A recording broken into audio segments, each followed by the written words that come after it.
Hey guys, real quick, only 40% of our viewers are actually subscribed, so let's change that right now. Hit that subscribe button right below. Chargers at the Titans, Sunday at 1. Chargers favored by 9.5. They're 5-3, tied with the Chiefs. Got the tiebreaker in the AFC West for second. Titans at 1-7 here. Over-unders 43.5.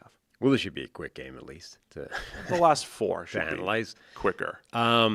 Chargers, I think some of what we just said about Minnesota's offensive line can also be applied to the Chargers. They have struggled more with that offensive line being very banged up, and then the healthier it gets, the more that offense looks like it can cook. Just the difference being when that offensive line is, in any way, shape, or form intact, Justin Herbert is capable of like elite top-end play in a way that we don't know if anybody on the Minnesota roster is.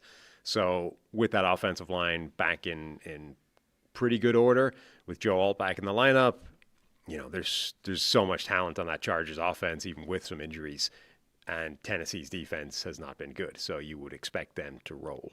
Yeah, the Joe Alt thing obviously is huge for the Chargers. So take this stat for what it's worth. But if the Titans are going to have a shot in this one, beating them up front or creating havoc up front, they're number 2 in sim pressure rate, 10%, Tennessee, and the Chargers against sim pressures, not a lot of plays, but 2.3 yards per play.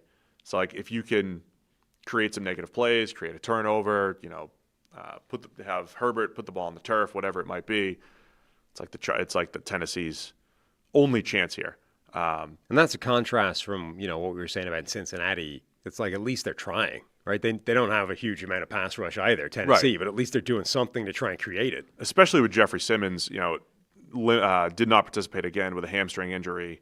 A lot of their veterans did not practice yesterday. Arden Key, Jeffrey Simmons, Calvin Ridley, Xavier Woods, a couple of those guys also on the trading block potentially. So, yeah, it's my weekly analysis on Tennessee. If you're a Titans fan, the youth movement, even though a guy like second-round pick Olu Oladejo or Femi Oladejo was injured and missed last week and everything, just watch the youth movement here. See who's part of the rebuild, because that's all you're trying to do if you're Tennessee.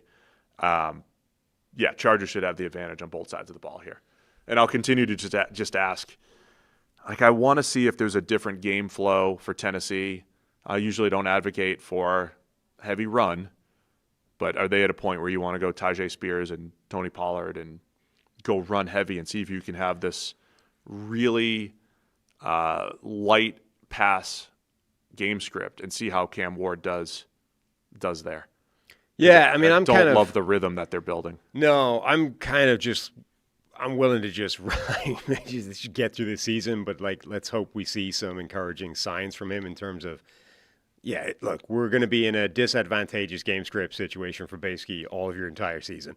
Just let it rip. Just cook, right? Go. You're going to make some mistakes. Don't worry about them. Go out there. Try.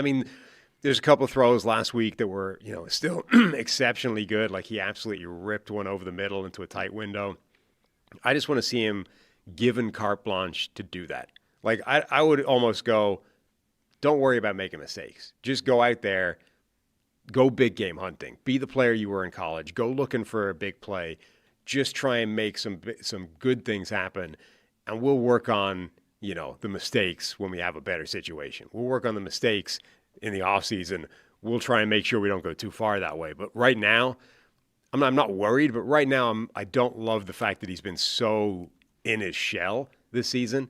Yeah. I want to see an aggressive Cam Ward who's got the special high-end stuff, and then we'll smooth out the rough edges when we've got, players to throw to and an offensive line that can protect him more. I'm more concerned that he's sort of wilting because nothing's good. Who was it that you mentioned yesterday that didn't have a ton of bad plays, but they were ugly when what was the example? Was it Shuck? Yeah, maybe it was Shuck when we had that discussion with Underhill. It's kind of been Cam, right?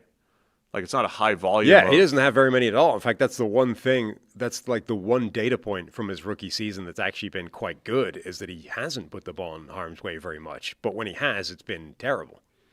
I mentioned Femi Oladejo. He is on IR for the Titans. The point I was trying to make was it's exciting times, I guess, if you just want to watch the youth movement, and then it's unfortunate when some of the youth movement that you want to see is injured and you don't get to see them.